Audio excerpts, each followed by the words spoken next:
Omulamuzi wa kkooti ente Makindye Esther Dikini ayongeddeyo okuwulira omusango guvunaanibwa munnamateeka era munnabyabufuzi Derek Lufunya ne Joseph Rumanyika abagambibwa okwekobaana ne banyaga ensimbi z'abamulekwa b'omugenzi David Kigonya eziwera ddala obukadde 2 oluvannyuma lw'okutunda ettaka era lirisangibwa mu kisenyi wano mu Kampala. Ebubbi obwaliwo mu mwaka gwa 2020 Lufunya Derek yali yeesimbye ku kifo kya Rubaga South ne Rumanyika Joseph Philipo Lutu n'abalala bwe bakola olukwesikwesi ne babba ssente z'abaana b'omugenzi Daudi Kigonya ku akawunti yaabwe.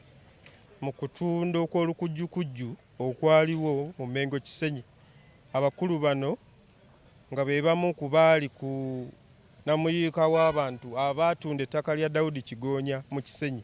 Omulamuzi Adikini okwongerayo omusango guno kiddiridde omuwaabi wa gavumenti mu musango guno obutalabikako kyokka Rogers Mulindwa addukanya ebintu by'omugenzi agamba nti bafunye okutiisibwatiisibwa kungi ssaako n'okulabulwa okuva mu musango guno. Nti tuli mu kutiisibwatiisibwa ate n'okukangibwa okuva ku nsonga eno. Omulamuzi n'aba nga yansuubiza nti olunaku lwe nnaakomawo kimwanjulire tulabe nga wabaawo ekikolebwa. Mulindwa agamba nti okulwawo kw'omusango guno kubassa mu buzibu ssaako n'okufiirizibwa obudde ng'asabye kkooti okwanguyako okusalawo eggoye mu musango guno. Mu ngeri y'emu kkooti ya Buganda Road eyongeddeyo okuwulira omusango oguvunaana munnamateeka w'omu Kampala Felix Kintunteza ogw'obufere bw'ettaka.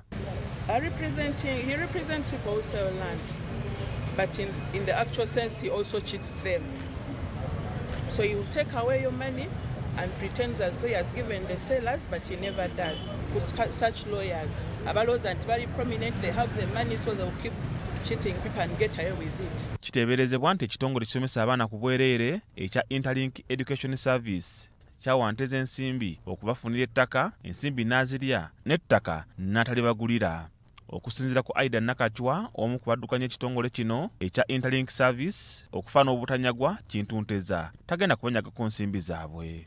What we have to know is that I'm going to fight up to the end. I don't mind traveling here. I know it's expensive. I wanted the judge to know so that tebanteeka wala. Ono asabye gavumenti okuyingira mu musango guno kubanga bali bagenda kuyamba abaana ba ggwanga ku bwereere. You can't be in a foreign country for more than 15 years. You want to invest back home in your country.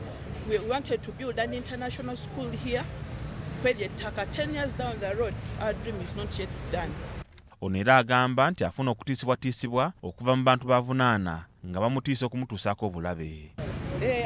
Intimidation, scaring me, I'm spoiling his name. But if you check in the papers, how many fraud stories does he have? A lot. And most people get frustrated and give up, but I'm not going to give up. Richard Mwanje, BBS Telefaina. Webale nnyo.